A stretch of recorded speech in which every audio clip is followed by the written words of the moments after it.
Hello students, ये आपका part 6 video chapter का पार्ट 6 वीडियो में हम लोग चैप्टर पढ़ रहे हैं प्रकाश का अपवर्तन। और आज हम लोग बात करेंगे किरण आरेखों की बनावट के बारे में। तो सबसे पहले हम लोग उत्तल लेंस के लिए लेते हैं, फिर उसके बाद अवतल के लिए बात करें। तो हेडिंग दे देता हूं मैं, उत्तल लेंस के लिए, उत्तल लेंस के लिए किरण आरेखों की बनावट। ठीक है। अब आप सोच रहे होंगे कि सर इसकी क्या आवश्यकता है। तो आगे चलकर हम लोग इसी चैप्टर में वस्तुओं को भिन्न भिन्न स्थितियों में रखेंगे, उत्तल लेंस में और अवतल लेंस में, और उसका प्रतिबिंब कैसा प्राप्त होगा उसको किरण आरेख द्वारा बनाना सीखेंगे। ठीक है। तो उसी के लिए मुझे पहले जानना होगा कि उत्तल लेंस में और अवतल लेंस में किस प्रकार से किरणें गमन करती हैं। तो सबसे पहले मैं यहाँ पे एक नंबर में देता हूं, उत्तल लेंस के लिए हम लोग पहले बात कर रहे हैं। तो यहाँ पे मैं देता हूं कि जब आपतित किरण प्रकाश केंद्र की दिशा में हो, प्रकाश केंद्र की दिशा में हो, तब वो किरण कैसे जाएगी इसके बारे में बात करेंगे। चलिए, तो ये आपका एक उत्तल लेंस हो गया, ये इसका प्रधान अक्ष हो जाएगा। ठीक है। अब देखिए, इसके बाद मैं यहां पर क्या कर ले लूंगा, ये आपका ऑप्टिकल सेंटर होगा ना, प्रकाश केंद्र यह होगा। तो अगर प्रकाश केंद्र के दिशा में कोई आपतित किरण आ रही है तो वो क्या होगी, बिना विचलन के, अपवर्तन के बाद बिना विचलन के क्या होगा, वो सीधे निकल जाएगी। तो हम लोग यहां पे लिख सकते हैं कि उत्तल लेंस के प्रकाश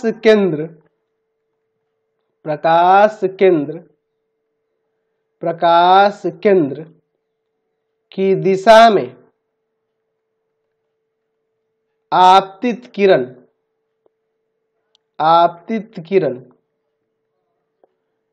लेंस से अपवर्तन के बाद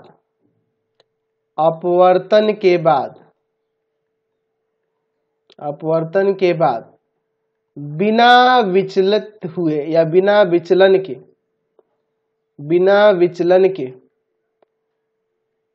सीधी निकल जाती है।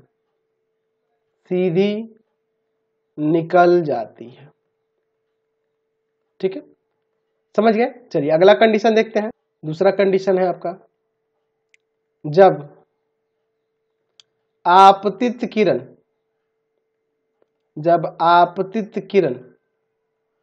मुख्य अक्ष या प्रधान अक्ष के समांतर हो, चलिए, तो ये आपका एक उत्तल लेंस हो गया, यह आपका प्रधान अक्ष कहलाएगा। ठीक है।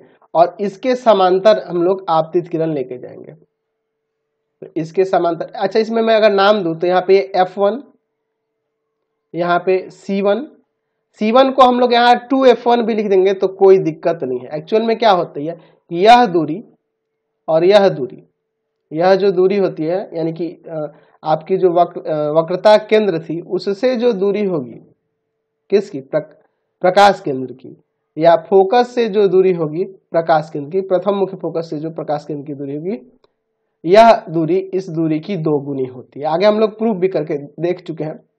ठीक है, या आगे भी मैं फिर दोबारा से प्रूफ करा दूंगा, हम लोग पढ़े हुए भी हैं। फोकस दूरी जो होती है वक्रता त्रिज्या की आधी होती है, हम लोग पढ़े हुए हैं ना जी, फर्स्ट चैप्टर में परावर्तन में पढ़े हुए हैं। तो यहाँ 2F1 भी नाम हम लोग दे सकते हैं। यहाँ पे आप F2 दे दो, यहाँ पे C2 दे दो, या फिर 2F2 भी ले सकते हो। समझिए, तो अगर प्रधान अक्ष के समांतर यानी मुख्य अक्ष के समांतर कोई आपतित किरण आ रही है तो वह लेंस से अपवर्तन के बाद कहां से जाएगी, फोकस से होकर जाती है, इसके मेन फोकस से होकर जाएगी। समझ ना। तो यहाँ पे हम लोग लिख सकते हैं कि उत्तल लेंस के मुख्य अक्ष के समांतर आने वाली आने वाली किरण लेंस से अपवर्तन के बाद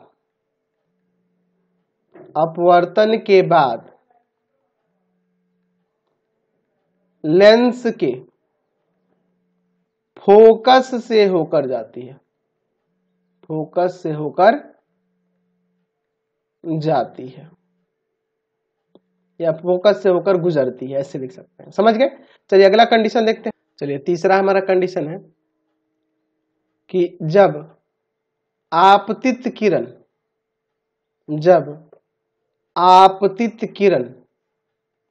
उत्तल लेंस में जब आपतित किरण फोकस की दिशा में हो, फोकस की दिशा में हो। चलिए तो हम लोग ले लेते हैं पहले। तो यह आपका एक उत्तल लेंस ले लिए, ये आपका क्या हो जाएगा? प्रधान अक्ष हो जाएगा। ये आपका ऑप्टिकल सेंटर, यहाँ पे यह F1, यह आपका 2F1, यह आपका F2 और यहाँ पर 2F2। ठीक है, हमने आपतित किरण को कहाँ लिया है? फोकस की दिशा में ना। चलिए हम लोग फोकस की दिशा में आपतित किरण लेके जाते हैं।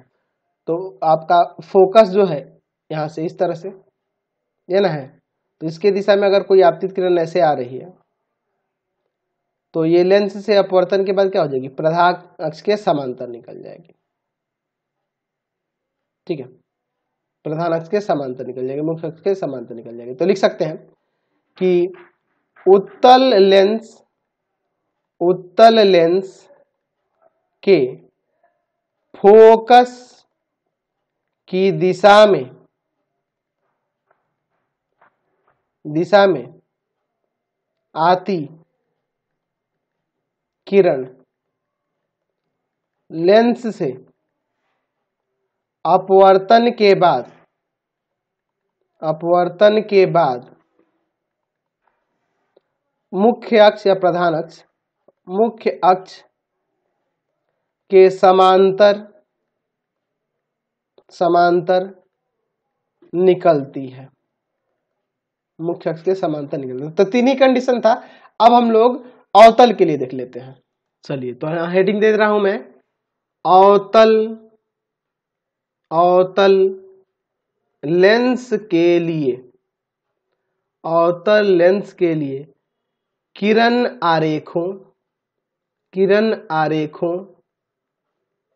आरेखों की बनावट। ठीक है, चलिए तो देखते हैं एक करके। इसमें भी पहला हम लोग ले लेते हैं कंडीशन कि जब आपतित किरण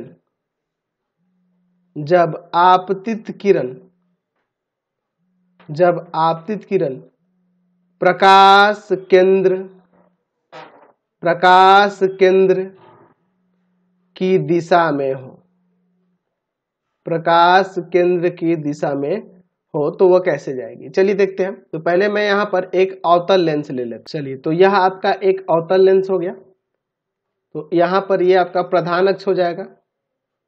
ठीक है, यह आपका ऑप्टिकल सेंटर हो जाएगा।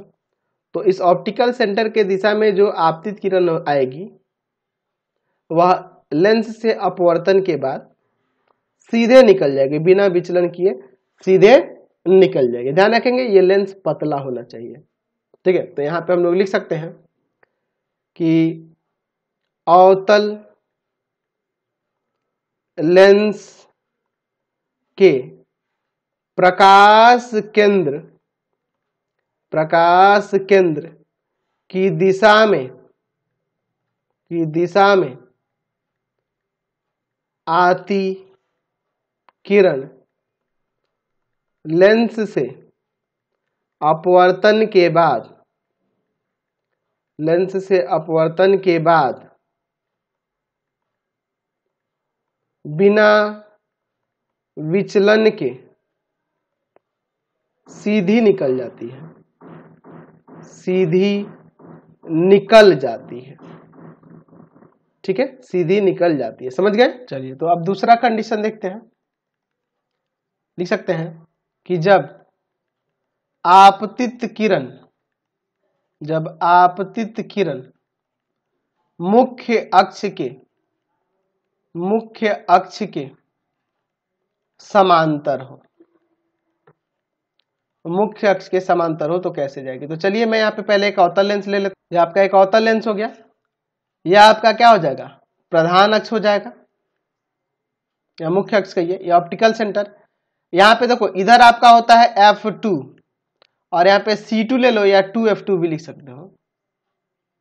यहाँ F1, यहाँ C1 लिखो, या 2F1 भी आप यहाँ लिख सकते हो। पता है ना, मैंने यहाँ क्या बोला है कि आपतित किरण जो है मुख्य अक्ष के समांतर हो। तो यहाँ से मैं मुख्य अक्ष के समांतर एक आपतित किरण लेके जा रहा हूं इस तरह से। तो यहाँ पे क्या होगा, लेंस से अपवर्तन होगा, अपवर्तन के बाद लगेगा यह किरण कि ये जा तो रही है ऐसे, लेकिन लगेगा कि ये फोकस से होकर आ रही है। ठीक है, वास्तव में फोकस से नहीं आएगा, ये फोकस से आती हुई प्रतीत होंगी। ठीक है, या इस लेंस में समांतर किरण जा रही है, प्रधान अक्ष के समांतर जा रही है, मुख्य अक्ष के समांतर जा रही है, ये ऐसे मुड़ जाएगी, लेकिन लगेगा वास्तव में कि ये किससे आ रही है, ये प्रतीत होगा कि ये फोकस से होकर आ रही है। ठीक है, ऐसा प्रतीत होगा। तो हम लोग लिख सकते हैं, क्या लिख सकते हैं, अवतल लेंस के मुख्य अक्ष के समांतर, मुख्य अक्ष के समांतर आपतित किरण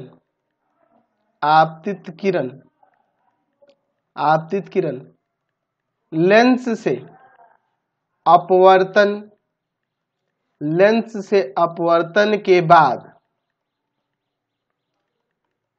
लेंस के फोकस से, लेंस का फोकस मेन फोकस है ही ना जी, लेंस के फोकस से आती हुई प्रतीत होती हैं। वास्तव में नहीं आती है, आती हुई प्रतीत होती है, आती हुई प्रतीत होती है। समझ गए। अब तीसरा कंडीशन है वो भी देख लेते हैं। तो तीसरा हो जाएगा आपका, जब आपतित किरण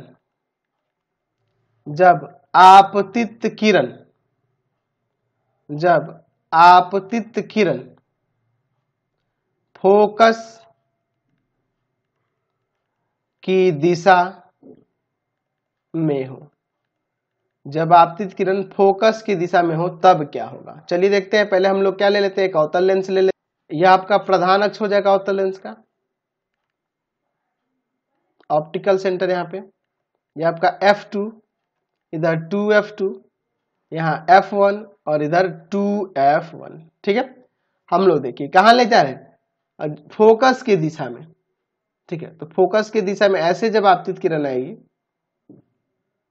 है ना, फोकस की दिशा में इधर आएगी, तो ये क्या होगी, प्रधान अक्ष के समांतर निकल जाएगी। ये लगेगा कि ऐसे आ रही है, लेकिन ये अपवर्तन के बाद क्या होगा, प्रधान अक्ष के समांतर निकल जाएगा, और ये इसका आभास ही हम लोग ऐसे ले लेंगे डॉटेड। ठीक है, तो यहाँ पे हम लोग लिख सकते हैं, यहाँ दो फोकस है ना, ये आपका प्रथम मुख्य फोकस, ये द्वितीय मुख्य फोकस होता है। चलिए, लेकिन हम लोग लेंस का फोकस इसको बोलते हैं। ठीक है, तो मैं यहाँ पे लिख सकता हूं कि अवतल लेंस के फोकस की दिशा में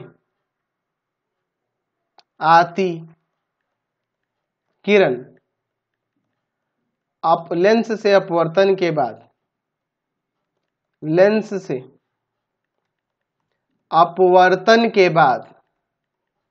अपवर्तन के बाद लेंस के प्रधान अक्ष, ठीक है, लेंस के प्रधान अक्ष कहिए या मुख्य अक्ष भी कह सकते हैं, लेंस के प्रधान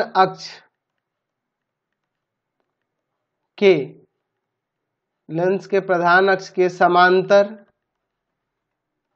निकल जाती है। ठीक है, समझ गए?